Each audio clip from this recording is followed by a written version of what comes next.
I told you a story of one old man of God.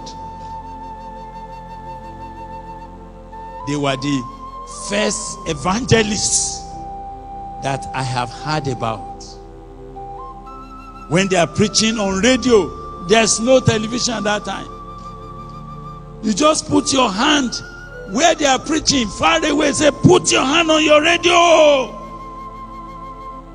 As you do like this, kind of healings are taking place. People will be giving testimony and say, when you say put your hand on the radio, I put my hand on the radio, I brought the radio near my stomach, and oh my God. And they got outstanding miracles. Hey! Whenever it is their time for that radio program, even unbelievers, they will stand there glued.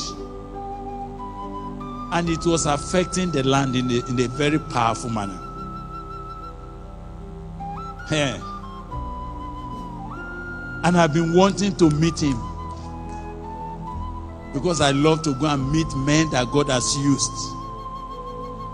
I wanted to learn something from him. But suddenly I don't hear his voice again. Suddenly the radio program cancelled. I was wondering. But one day I got a letter of invitation. Brother Bilea Kani, you are invited to come and take a message.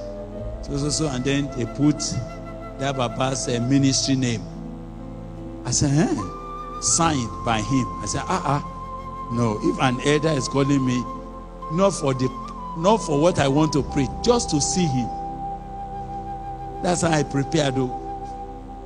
I thought I was going to preach to thousands of people, because these are men that moved the land. Only for me to be directed. Turn here, turn here, turn here. By the time I turned, I entered into a house. It's like a parlor.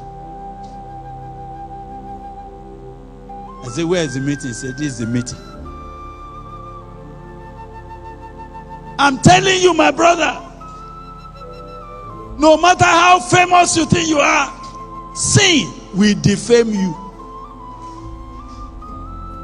Sin will bring you to nothing.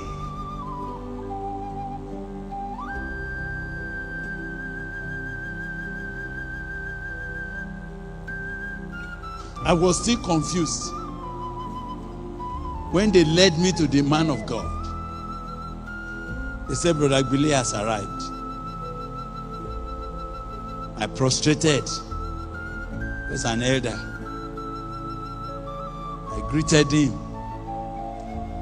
Then he brought his hand and said, Billy, I have been hearing about you. I invited you to come and help me, because I missed it.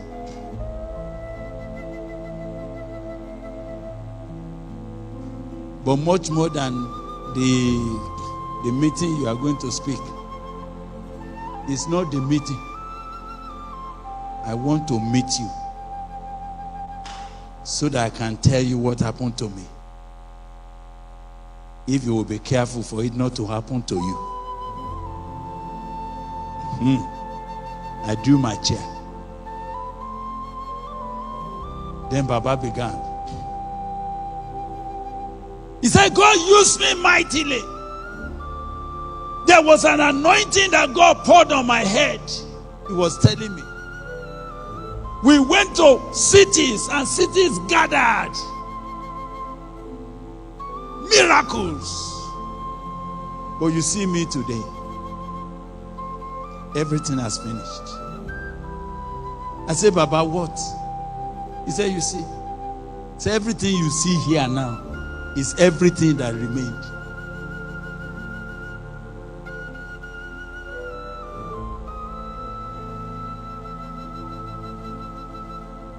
He said, Billy, fear women. I said,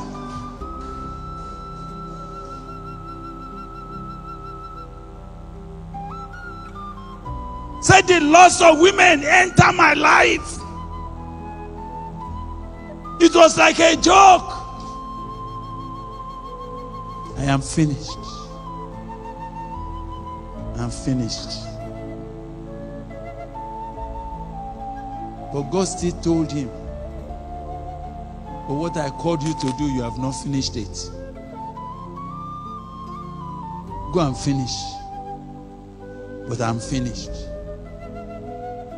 I am finished, and I cannot finish what I'm supposed to do. That's why I'm asking some of you to come and help me. You can help me finish.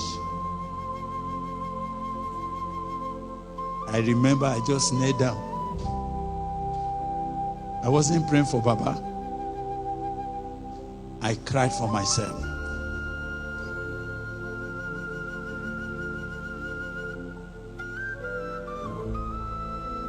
I cried. I said, oh God, you must have brought me all the way just to hear this. I had no interest in the small people that gathered for me to talk again. I just cried. And I said, Baba, may God help you. I said, well, there's hope.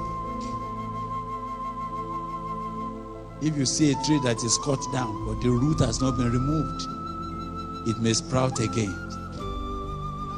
But I think the best thing now is to prepare for heaven.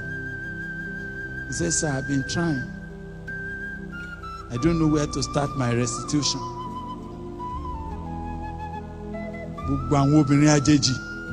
As I said, all those strange women that came to my life, I've been trying to push them away, but they have damaged me already.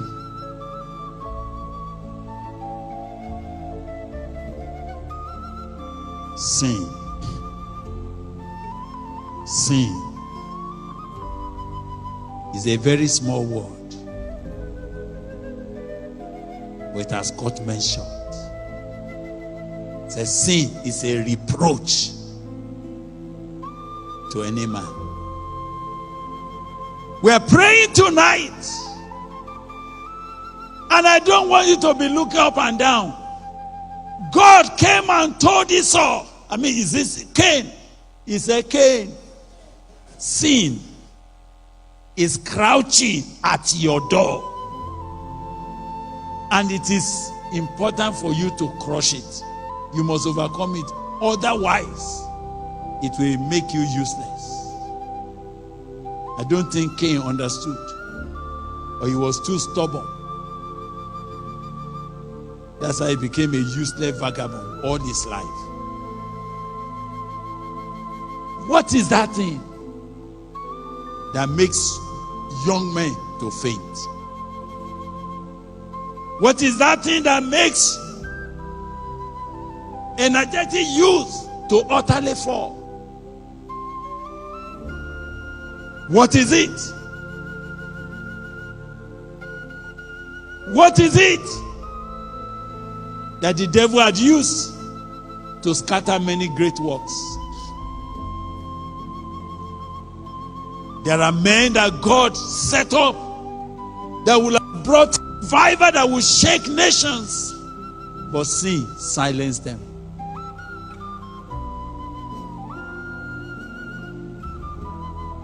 But those who wait on the Lord,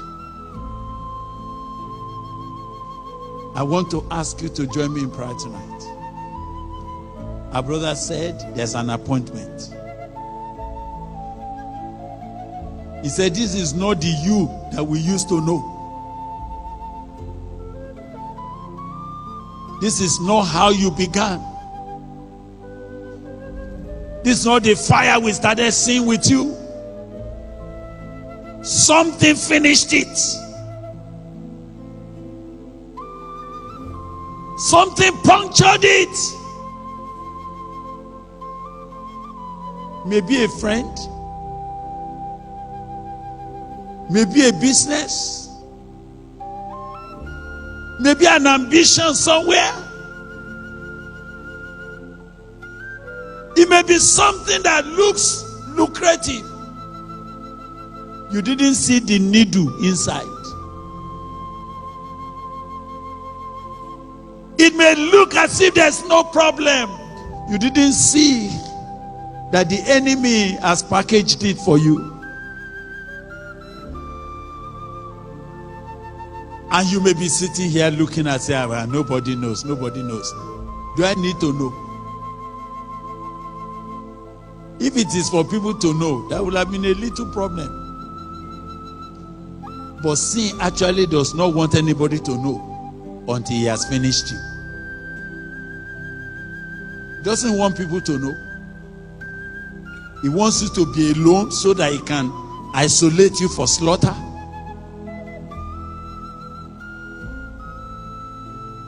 You are doing something that even your wife does not know.